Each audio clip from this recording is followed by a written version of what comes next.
हाँ जी, देख लो, ऐसे दिन आते हैं, ऐसे दिन आ रहे हैं जब मैं इस देश में महंगी करूंगा। मैं इस देश में महंगी करूंगा।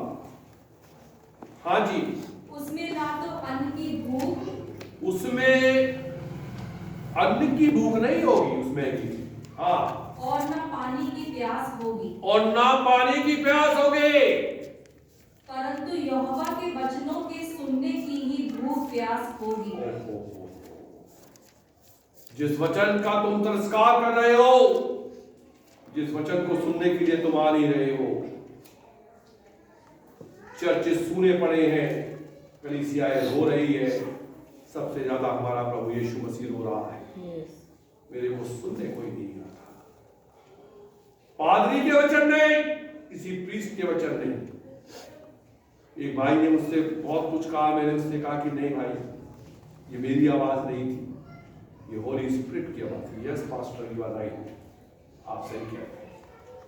किसी पासवान की आवाज नहीं, ये परमेश्वर की आवाज है। वो कह रहा है महंगी होगी, भूखे हो जाओगे, प्यासे हो जाओगे, रोटी की भूख नहीं रहेगी कि रोटी खा लो, प्यास पानी की भी नहीं रहेगी कि पानी पी लो। यहोवा के वचन, या तो ये वचन जो प्रचार होगा ऐसा समझ लें, या वो वाणी जो परमेश्वर के मुख से निकलती है।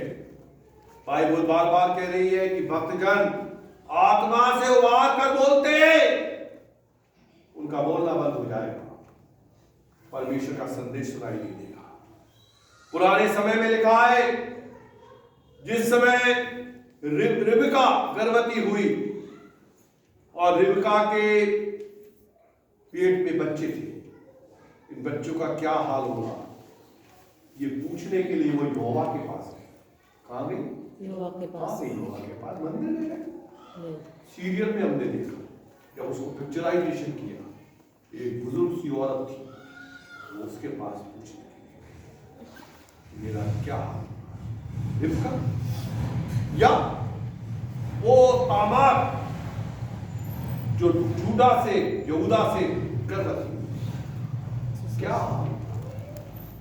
जिस समय संकट छाया शाऊल के ऊपर, है ना, संकट कैसे इच्छा जानते थे, याजक के पास उर्रीम और तुर्रीम होते थे, जिन्हें वो अपने पटके में रखता था। बाइबल कहती है, पता नहीं कि कैसे इस्तेमाल करते थे, लेकिन कुछ पासे से होंगे शायद, उनको फेंकते थे और उनमें जो अल्टा पलटी होती थी, उससे याजक ये बताता था कि परमेश्वर यहोवा ये कहता है, परमेश्वर यहोवा ये कहता है। एक समय ऐसा भी आया कि यहोवा डायरेक्ट अपने नबियों से बोला, बातचीत किया, जा उसको जाके ऐसा कह दे, ये नबी है। कौन? आमोस। उससे कहा गया चला जाए यहां से, कहीं और भविष्यवाणी करना, या शक्ल मत दिखाना। उसने कहा मैं भविष्यवक्ता नहीं हूं, मैं तो भेड़ों बकरियों का चराने वाला और गूलर के वृक्षों का छाटने वाला हूं। मुझे तो परमेश्वर ने बुला लिया कि आजा और नबूवत कर। ये आमोस कह रहा है, लेकिन क्या ये कह रहा है कि आमोस की वाणी है? ये नहीं कह रहा है। आमोस कह रहा है कि ये यहोवा की वाणी है। यहोवा ने मुझसे बोला और मैं तुमसे बोल रहा हूं। यहोवा ने कहा कि बता दे जाके लोगों को। ये यहोवा यिर्मयाह से बोला, यहोवा हिजकिय्याह से बोला, यहोवा यशायाह से बोला। यहोवा ने कई लोगों के द्वारा बातचीत किया। एक युग आया था भविष्यवक्ताओं का, राजा और राजतंत्र के बाद। सबसे पहले न्याय, न्याय के बाद राजा, और राजा के बाद भविष्यवक्ता। इसलिए इब्रानियों का पत्री में लिखा है कि अंत के दिनों में परमेश्वर ने अपने पुत्र के द्वारा हमसे बातचीत किया। पहले भविष्यवक्ता से किया, अब पुत्र के द्वारा। एक संकट आया शाऊल पे, है ना, ये क्या हुआ, फिलिस्तियों ने घेर लिया, अब क्या होगा, क्या करूं मैं? तो शाऊल ने परमेश्वर से पूछा, परमेश्वर ने कोई जवाब दे नहीं रहा, छुप गया परमेश्वर, आवाज नहीं दे रहा, क्या करो? ना तो तुर्रीम काम कर रहे हैं, ना कोई भविष्यवक्ता मुझको बता रहा है, अब क्या करूं? तो मालूम है क्या किया शाऊल ने? वो दीवार के पास भूत, शाबाश, भूत सिद्धि करने वाली एक औरत थी, इंदौर में रहती थी। उसके पास गया और बड़े, देखिए बड़ी अजीब बात है कि भूत सिद्धि को शाऊल ने बंद कराया था कि नहीं, वो यहोवा के पीछे चलता था। उसने कहा भूत सिद्धि कोई नहीं करेगा। लेकिन एक समय ऐसा आया जब यहोवा ने उससे अपना मुंह छुपा लिया, चुप हो गया परमेश्वर। क्यों? क्योंकि वो यहोवा के राह पे नहीं चला। यहोवा ने कहा था कि सबको मार देना, और उसने अच्छी अच्छी भेड़ बकरियों को बचा के रखा, है ना। उसने सैमुएल का कुर्ता पकड़ लिया और सैमुएल मुड़ा तो कुर्ता फट गया। और फिर यहोवा ने ये कहा कि मैं शाऊल को राजा बना के पछता था, मैं शाऊल को राजा बना के पछता था। तो अब वो भूत सिद्धि करने वाले के पास गया। अब मैं तो राजा हूं, भूत सिद्धि मैंने ही बंद कराई है, मैं कैसे जाऊं? उसने वेश बदल दिया, है कुछ अपना वेश ही बदल दिया, राजा का वस्त्र उतार दिया, ऑर्डिनरी मैन बन के गया कि हाँ मुझे मालूम पड़ा तो भूत सिद्धि करते हो। नहीं मैं नहीं करती, नहीं राजा ने सब बंद करा दिया है, चिंता नहीं कर, कुछ नहीं होगा मेरा। अच्छा किसको बुलाऊं? मेरा सैमुएल मर चुका है, कहाँ पे है? सैमुएल को बुलाया। जब सैमुएल उठ के आया, हाँ भैया आ रहा है, हाँ आ रहा है, तुझे क्या दिखाई देता है? मुझे एक आदमी दिखाई देता है, बागा ओढ़े हुए, देवता सा है, ऊपर उठ के आ रहा है। और अरे तूने तो मुझे धोखा दिया। और बोले तू तो शाऊल है, तूने मुझे क्यों धोखा दिया? तो देखा तू बुला, ऊपर आ गया। उनने शाऊल ने कहा कि परमेश्वर उसको जवाब नहीं देता है। अरे तूने मुझे ऊपर बुला के क्यों सताया? जब परमेश्वर ही तेरा विरोधी हो गया तो मैं क्या करूं? नहीं बता मेरा क्या हाल होगा कि तूने गलत किया है, तूने परमेश्वर की बात को नहीं माना है, तूने परमेश्वर की बात को नहीं सुना है। कल जो युद्ध होगा ना उसमें तू हार जाएगा, और कल तू और तेरे बेटे मेरे साथ कहाँ होंगे? अधोलोक में होंगे। तो कल मर जाऊंगा मैं, हाँ मर जाएगा, तेरे बेटे भी मर जाएंगे, यहाँ आ जाएगा मेरे साथ। ओहो थरथरा गया, उठने की शक्ति भी नहीं रही। तब उसी औरत ने कहा कि देख मैंने तेरी बात मानी है, अब तू मेरी बात मान। मेरे पास एक भेड़ का बच्चा है, मैं मांस पकाऊंगी, थोड़ा सा दूध भी ले आऊंगी, तू पी ले और बल खा। तब उसके लोगों ने उसको बहुत दबाया और उसने उसकी बात मानी। एक समय आता है मेरे प्रियो जब खुदा हमारी बात को सुनता नहीं, खोपड़ी पटक पटक के मर जाते हैं। मैंने क्या दुआ करी, अगर किसी ने गौर किया हो, मैंने ये दुआ करी, विशेष करते शायद कल ही करी थी कि हे प्रभु जो जन अपने पापों से क्षमा मांगते थे और जो आपको अपना उद्धारकर्ता स्वीकार करते थे, अगर वो किसी बीमारी में हो और आपसे प्रार्थना करे तो आप सुन लेना। यदि वो किसी कर्जे में हो और आपसे प्रार्थना करे तो आप कौन से लोग? वो लोग जिन्होंने आपको अपना उद्धारकर्ता ग्रहण कर लिया है, जिन्होंने अपने पापों की क्षमा मांग ली है, जरूर सुन लेना प्रभु, उनकी आर्थिक भी मदद कर देना। परमेश्वर छुप जाता है, परमेश्वर जवाब देना बंद कर देता है। हम और आप क्या कहते हैं? ओ प्रभु कुछ भूल नहीं रहा, परमेश्वर से हमें कोई आंसर नहीं मिल रहा, हमारी प्रार्थनाएं हमारे घरों की छतों से टकरा कर लौट आती है। क्योंकि प्रभु यीशु मसीह ने ये कहा कि जो मुझे हे परमेश्वर हर समय कहता रहता है, मैं उसकी बात को नहीं सुनता हूं, मैं तो केवल उसकी बात को सुनता हूं जो मुझे अपने हृदय से प्यार करता है। चिल्लाते रहो हे परमेश्वर, हे परमेश्वर। कौन चिल्लाया था? वो 5 मूर्ख कुंवारियां चिल्लाई थी। उन्होंने कहा था हे स्वामी, हे स्वामी, हमारे लिए द्वार को खोल दे। अंदर से यीशु मसीह की आवाज आई थी कि चले जाओ यहां से, मैं तुमको नहीं जानता। तो वो ये कह रहा है कि प्रभु यहोवा की ये वाणी है, आपको और मुझको आज की सुबह में चिता रहा है।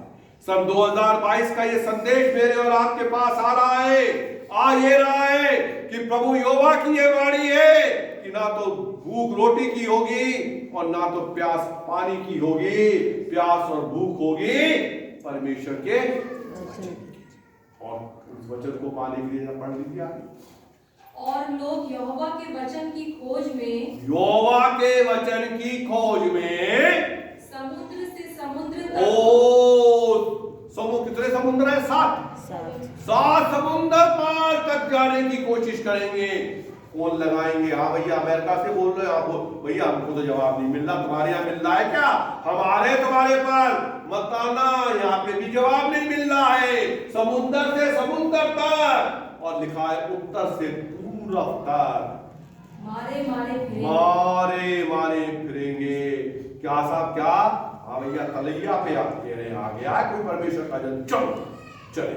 तलैया पे गए, वहां पे मालूम पड़ा कि लोग तलवार लेके खड़े हुए हैं, अंदर आप पहुंच नहीं पा रहे हैं।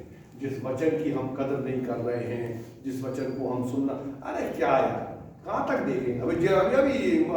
अभी मोबाइल पे ये भी बोल रहे थे, अभी मोबाइल पे वो भी बोल रहे थे, ये भी बोल रहे थे, किस किस की सुने? इतना हमारे पास समय नहीं है ना। बस गाने जरूर लगा लेंगे कि रोटी बनाते जाए, गाने पाने सुनते रहे। नहीं सुन रहे हैं, नहीं सुन रहे हैं। लेकिन एक समय ऐसा आने वाला है कि वचन की भूख हो जाएगी, वचन की प्यास हो जाएगी, लोग मारे मारे फिरेंगे। क्या तुम्हारे पास कोई परमेश्वर का संदेश पहुंचा? परमेश्वर कहेगा यार मैंने आज, वो कह रहा है ना, एक जगह जोक मैंने पढ़ा। क्या जोक पढ़ा? कि आदम और हवा को बना के तो परमेश्वर ने विश्राम किया, लेकिन उसके बाद आदम कभी भी विश्राम नहीं कर पाया। आज परमेश्वर बोल बोल के थक गया, बोल बोल के। मैं आपकी जानकारी के लिए बता रहा हूं, परमेश्वर बहुत बोलता था। कब? आदम से। बेटा कैसा है, क्या खाया, क्या पिया, मौसमी देखी? नहीं प्रभु आज देख लूंगा। अनानास वो कौन सा होता है कि देख वो लटका है, वो अनानास है, खा ले। संतरा टेस्ट किया, वो कहां पे है प्रभु? देख गिरा संतरा, ओ ये है जीवन का ब्रश, उसको तो कभी छुआ ही नहीं, भले बुरे का ज्ञान का कर लिया। मालूम है आदम की आयु कितनी थी? 930 साल।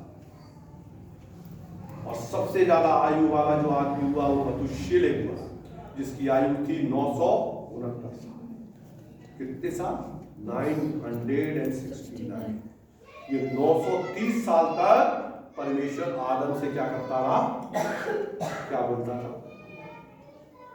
ये तो पहले पूछा उसने, कैसा है, कहां है, क्या खाया, क्या पिया। लेकिन जिस समय आदम पापी हो गया तब वो पूछता था कैसा है, कहां है। तब तो ये कहता था झूठ मत बोल, चोरी मत कर, व्यभिचार मत कर।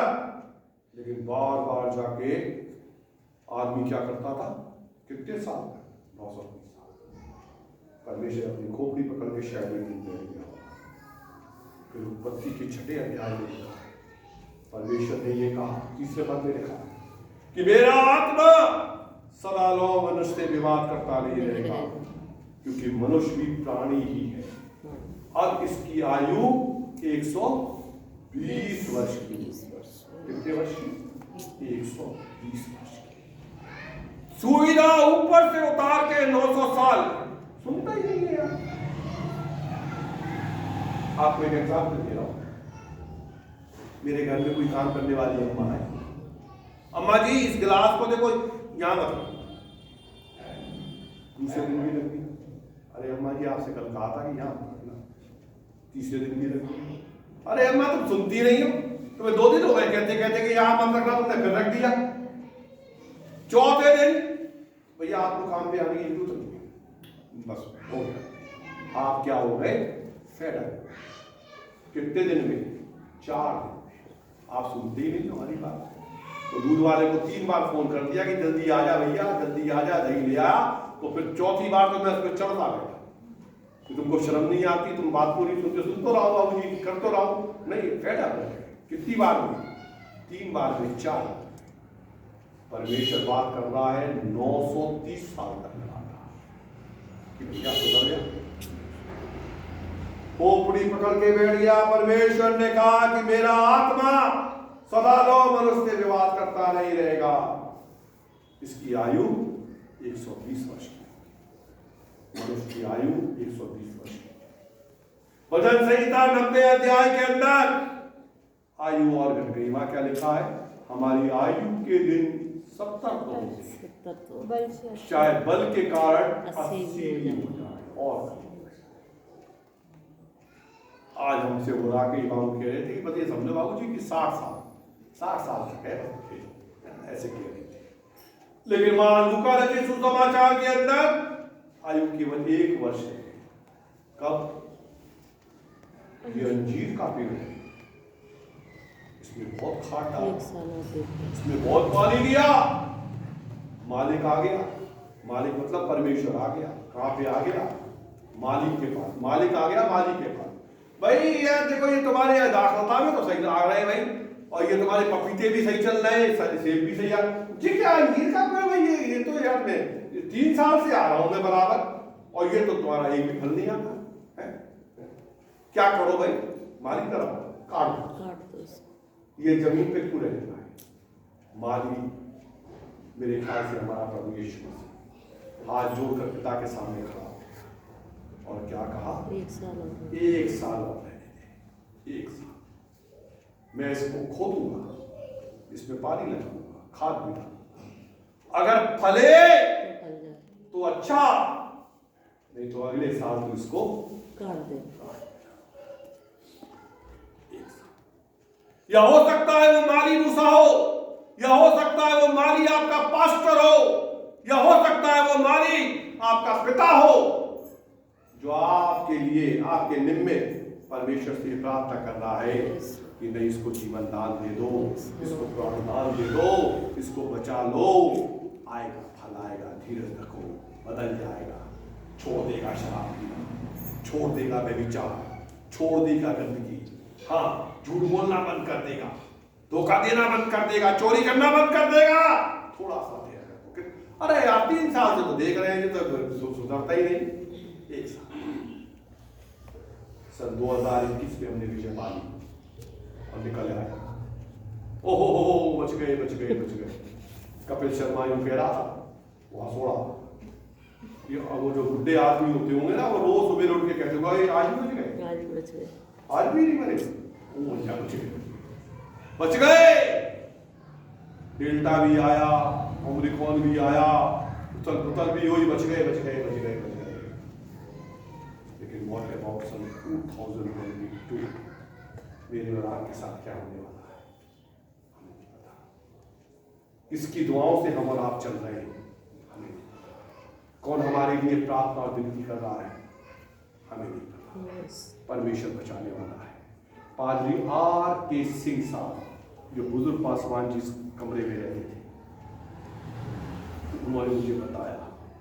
उन्होंने मुझे बताया यहाँ पे आकर पवित्र आत्मा से भर गया पादरी साहब। ये पवित्र आत्मा तब भी था जब मैं एजी चर्च में था, लेकिन जैसे ही बैप्टिस्ट चर्च में आया आत्मा मुझे छोड़ के चला गया।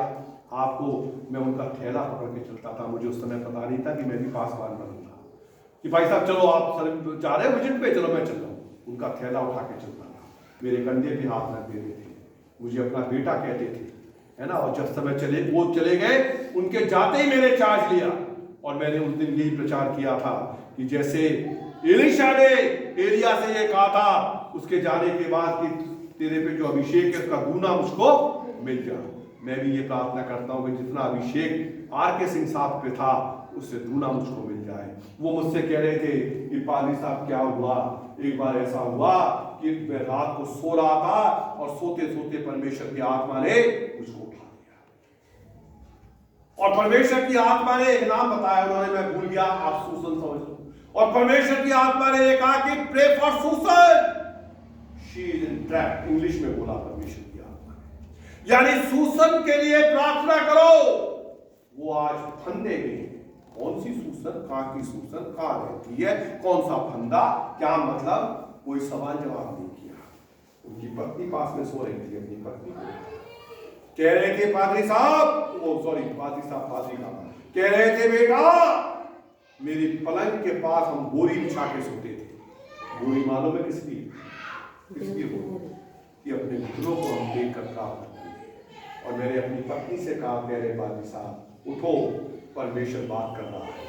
पत्नी उठी, क्या कह रहा है, परमेश्वर कह रहा है सूसन के लिए प्रार्थना करो, वो खतरे में है। दोनों पति पत्नी उठे और दोनों पति पत्नी ने घुटने पे आकर प्रार्थना किया कि प्रभु सूसन के ऊपर दया करिए और जो भी परेशानी है उसको दूर कर दीजिए। पादी साहब दुआ करके भूल गए कौन सी सूसन, कहाँ की सूसन, क्या हुआ, सब भूल गए, लेकिन परमेश्वर ने उस दुआ को याद रखा। कुछ सालों के बाद जब पादी साहब किसी और जगह पे गए ट्रांसफर होकर, तो वहां पे एक मिशनरी औरत आई, और मिशनरी औरत आई और पादरी साहब उससे मिलने गए, अपने बाग के कुछ आम ले गए, और जब उससे मिले और ऐसी बातचीत हुई कि सिस्टर क्या नाम है आपका, उन्होंने कहा मेरा नाम सूसन। भाई साहब ने यूं ही कह दिया, अरे सूसन, इतने साल पहले मैंने किसी सूसन के लिए दुआ करी थी। अच्छा, क्या दुआ करी थी? वो ट्रैप, कोई फंदे में है, उसको निकालना है। ठहरिए भाई साहब, फॉरनर्स लोग डायरी मेंटेन करते हैं। क्या तारीख थी, किस साल की बात है? पाजी साहब को भी अनुभव बड़ा अजीब था, उनने भी नोट कर ली, ये तारीख थी साहब, ये साल था, ये महीना था। वो सूसन तो नहीं, इस तारीख में, इस साल में, इस महीने में मैं अपने जीवन की अंतिम सांसें ले रही थी और एक नर्सिंग होम के अंदर मैं एडमिट। और जब आपने प्रार्थना किया उस समय मेरे कमरे के अंदर ज्योति चमक गई और एक आवाज आई, look here I am Jesus Christ, मैं प्रभु यीशु मसीह तुझे चंगाई दे रहा हूं। वो बहन ठीक हो गई। उसने अपने पैसे से उस नर्सिंग होम के अंदर दान दिया, वहां पे गर्म पानी के नहाने की व्यवस्था नहीं थी, उसने कराई। मेरे प्रियो, कभी कभी ऐसा होता है कि हम गफलत में प्रार्थना नहीं कर पाते, करना नहीं चाहते। मान लीजिए कि हमारी रक्षा का विश्वास टूट गया और ये प्रार्थना नहीं कर रहे, और अगर खुदा की मर्जी है कि ये बच जाए, तो वो पिट्टू के मन में ये बात को डालेगा कि इसके लिए प्रार्थना, वो उसके मन में ये डालेगा कि इसके लिए प्रार्थना, अगर खुदा की मर्जी है कि ये बच जाए, ये खुदा की मर्जी बच जाए। ये प्रार्थना नहीं करेगी, वो प्रार्थना करेगी ये बच जाए, ये बच जाए। ये प्रार्थना का महत्व है, ये खुदा की मर्जी का महत्व है ना। जिसको बचाना चाहता है ना, उसके लिए बहुत लोगों को इकट्ठा करके प्रार्थना कराता है। मैं आपको यकीन दिला दूं, यदि आप और मैं सुरक्षित हैं तो पता नहीं किसकी दुआओं से सुरक्षित है। कौन मेरे और आपके लिए प्रार्थना कर रहा है, कौन मेरे और आपके लिए खुदा को पुकार रहा है, और उनकी दुआओं से हम सुरक्षित हैं। खुदा हमको भी ऐसा बनाए ना कि हम भी दूसरों के लिए तो दुआ करें, हम भी तो उनके लिए प्रार्थना करें। दो तो तुम्हें दिया जाएगा, दो तो सही तक तुम्हें दिया जाएगा। अब्राहम को परमेश्वर ने आशीष दिया, जिन्हें तू आशीष देगा उन्हें मैं आशीष दूंगा, और जो तुझे कोसे उनको मैं कोसूंगा। मैं आशीष दे रहा हूं, छाया प्रभु तुमको सलामत रखे। बदले में क्या हो रहा है, अगर मुझे वरदान प्राप्त है, मैं तो इसको आशीष दे रहा हूं, पीछे से खुदा यो कह रहा है कि बेटा पहले आशीष तू दे। और अगर मैंने ये कह दिया कि तेरा सत्यानाश हो जाए, मर जाए, और इसको आशीष, ये वरदान प्राप्त है, तो पीछे से खुदा ये कह रहा है पहले तू मर, पहले तेरा सत्यानाश। इसीलिए रोमियो की पत्री का लेखक ये कहता है, आशीष दो, क्योंकि तुम आशीष देने के लिए बुलाए गए। किसी को भी श्राप दो, किसी को भी बुरा मत खाओ, कभी मत खाओ। मेरे ऐसे श्रापों को लगते देखा, कर्सेस लगे रहते हैं। एक परमेश्वर के सेवक ने कर्ज दिया, बाइबल में लिखा हुआ है कि जो इस नगर को बसाएगा उसका बड़ा बेटा बन जाएगा, और जो इस नगर के फाटक लगाएगा उसका छोटा बेटा बन जाएगा। सालों बाद वो कर्ज पूरा। यदि आप परेशान हैं, यदि आप दुखी हैं, तो पता नहीं कौन सा श्राप आपके ऊपर लगा हुआ है।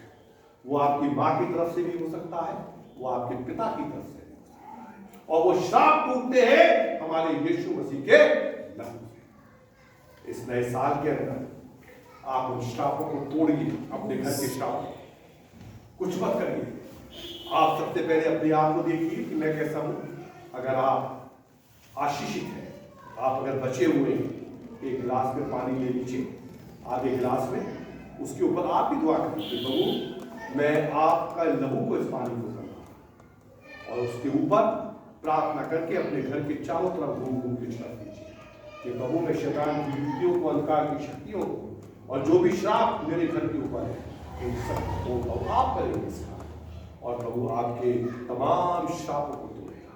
प्रभु आपको बलवान बनाए इस नए साल के अंदर कि आप आकर मेरे घर के श्रापों को तोड़ जाए और मैं आपके घर के श्रापों को तोड़ जाऊं। एक दूसरे के लिए प्रार्थना करो, एक दूसरे को प्रार्थना करो, अपने घर से बैठे हुए दूसरों को आशीष दो। प्रभु आपको आशीष करेगा, प्रभु आपके भंडार को भर देगा, प्रभु आपकी बिगड़ी को बना देगा, परमेश्वर आपकी सहायता कर देगा। हाँ, एक ऐसा समय आने वाला है जो मैं आपको बहुत दिनों से प्रचार कर रहा था। यशायाह नबी की पुस्तक उसका 55 अध्याय उसका 6 पद में क्या लिखा है? जब तक यहोवा मिल सकता है उसकी खोज में रहो, और जब तक वो निकट है उसको पुकारो। ये भी यही कह रहा है। वचन गायब हो जाएगा, परमेश्वर सुनना बंद कर देगा, परमेश्वर बोलना बंद कर देगा, मौनी बाबा बन जाएगा, खोपड़ी पटकते पटकते रहना। अभी तो वो कह रहा प्रकाशित वाक्य 3 अध्याय के 20 पद में कि मैं तुम्हारे द्वार पर खटखटाता हूं और जो कोई द्वार खोलकर मुझको भीतर बुलाएगा मैं आऊंगा और उसके साथ भोजन करूंगा। यीशु मसीह बराबर रेगुलरली वो आपसे बोल रहा है, बातचीत कर रहा है, लेकिन एक आवाज होने वाली है, टो टो टो टो टो टो टो टो टो टो टो टो, और प्रभु यीशु मसीह इस आवाज के साथ बादलों पर प्रकट हो जाएगा। अब स्थिति बदल जाएगी।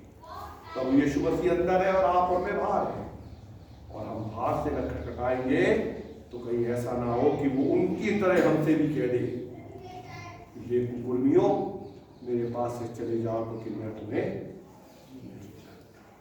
जब तक यहोवा मिल सकता है उसकी खोज करो, वो उपलब्ध है, आज बिल्कुल उपलब्ध है, आपके पास है। वो कह रहा है कि तुम्हारे पुकारने से पहले मैं तुम्हारे सुन लूंगा। एक वचन परमेश्वर का आत्मा याद दिला। आज मैंने अपने आप को आत्मा क्या आपको सौंपा है, मैंने कोई तैयारी नहीं की। मैंने कहा प्रभु तुम भी बोलना। एक वचन का आत्मा याद दिला रहा है, भजन संहिता 46 का पहला पद। देखो परमेश्वर तुम्हारे और मेरे लिए क्या बन गया।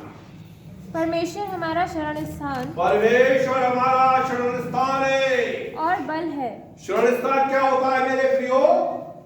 वो जहां पर जाकर हम परमेश्वर से क्या लेते हैं? शरण। शरण लेते हैं, शरण, है ना?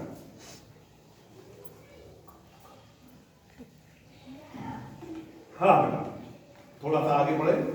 परमेश्वर हमारा शरण स्थान और बल है, हाँ जी। संकट में अति सहज से मिलने वाला सहायक। परमेश्वर हमारा शरण स्थान और बल है। मैं फैक्ट्री में काम करता था, बड़ा परेशान होता था। मेरे दोस्त क्या सुपरवाइजर था, मेरा असिस्टेंट था। उसने कहा विलियम साहब क्यों परेशान रहते हो? एक बात बता रहा हूँ मैं आपको, आप करा करो, क्या करा करो। उसने अपने भगवान का नाम लिया, उनका नाम लेके बोला शरणम गच्छामि, नाम नहीं लूंगा मैं भगवान का। मैंने कहा अच्छा। कह रहा आज किसी की शरण में जाना बहुत बड़ी बात है, आप भागते हुए मेरे घर में आओ, भैया बचाओ बचाओ बचाओ, मैं अपने प्राण दे दूंगा लेकिन आपकी रक्षा। तो मैंने कहा वही बोलूंगा, लेकिन मैंने क्या बोला? मैंने बोला यीशु शरणम गच्छामि, हे प्रभु मैं तेरी शरण में आता हूं। शरण वो है जो हमको प्रोटेक्ट करती है। तो परमेश्वर हमारा शरण स्थान और जी। संकट में अति सहज से मिलने वाला संकट में बहुत सारे लोग कहते हैं संकट मोचन, हम ये कह रहे हैं, हमारा परमेश्वर कह रहा है संकट में अति सहज से। अति सहज क्या होता है? सरलता, आराम, बिना परेशानी, सहज। हाँ, जैसे क्या हुआ, संकट हो गया, संकट गए तो वह डॉक्टर के पास गए, डॉक्टर ओपी गुप्ता बहुत बड़ा डॉक्टर है साहब, आता है तो फौरन मिल जाएगा नहीं, पहले तो अपॉइंटमेंट लो, 3 दिन के बाद देखिएगा, 3 दिन के बाद जाके लाइन में लगो, बैठे रहो वहां पे, 4 महीने के बाद चैम्बर में बुलाएगा, नहीं मिलता, नहीं मिलता, कलेक्टर नहीं मिलता, एसपी नहीं मिलता, सीएम की बात करो तो फिर तो आप देखते रहो कहां तक चक्कर लगाओगे, पीएम से तो आप कभी कल्पना भी नहीं करना कि मिलने की, नहीं। लेकिन पीएमओ का पीएम, सीएमओ का सीएम, प्रेसिडेंटों का प्रेसिडेंट ये कहता है कि बड़ी सरलता से मिल जाएंगे। मिल जाता, बड़े आराम से। तो कहाँ यही यही जो तुम्हारे पास पुकार दे तो कौन वो कह रहा है मैं तो खड़ा के गया तुम्हारे पास, तुमने आवाज ही नहीं, मैं खोल ही नहीं मेरे, मैं तो यही मैं कहा यही तो संकट में अति सहज से मिलने वाला सहायक। यहाँ वर्ड यूज हुआ है सहायक। सहायक सहायक कौन होता है? Help, assistant. परमेश्वर तुम्हारी मेरी असिस्टेंट बन गया। डॉक्टर सर्जन ऑपरेशन कर रहा है, नाइफ प्लीज, असिस्टेंट नाइफ दे रहा है। सीजर प्लीज, सीजर दे रहा है। थ्रेड प्लीज, थ्रेड दे रहा है। मैं अपने उसके पैनल को खोल के स्टडी करता था कहां से, हाँ भाई मल्टीमीटर दो, हाँ भाई थोड़ा स्क्रू ड्राइवर दो, हाँ भाई उसका टेस्टिंग यूनिट दो। असिस्टेंट दे रहा है। या तो खुदा तुम्हारे लिए असिस्टेंट बन गया, तुम्हारा हेल्पर बन गया। क्या बन गया? अबे चंडी तक में तो पैदा हो गया तेरे लिए, तेरे लिए भूखा हो गया, तेरे लिए प्यासा हो गया, अपनी पीठ तेरे लिए खोलने के लिए कोड़े मार ले, हैं तेरे लिए कीले गाड़ गड़वा ली। और क्या करूं भैया, कहा जाऊं, क्या करूं? छाया गुस्सा हो के अगर मुझसे ये कहती नहीं है कि भैया पलंग पे खाना दे रही हूं, कपड़े धो के दे रही हूं, नौकरी अलग कर रही हूं, हैं, और क्या करूं, मर जाऊं कि बोलो कि और क्या करूं? खुदा क्या करूं? तुम बुलाती, पुकारती, तुम मेरी सुनती, तुम मुझे समझती। देखो बड़ा दिन पे क्या हो रहा है, देखो आज क्या हो रहा है। हम आएंगे, पुकारेंगे, हम सुनेंगे, हम समझेंगे, नहीं करेंगे। अल्टीमेटली क्या कहता है? खा जाओ। देखो देखो एक पद पैदा आपको दे रहे हो, परमेश्वर ये देखो आत्मा आज काम करता है, नहीं आत्मा आज काम कर रहा है। देखो आज ये पढ़ना बेटा, प्रकाशित वाक्य की पुस्तक 22 अध्याय 10 पद से पढ़ दो जो। फिर उसने मुझसे कहा, क्या कहता है जी? फिर उसने मुझसे कहा, हाँ जी, इस पुस्तक की ये बाइबल की आखिरी किताब है।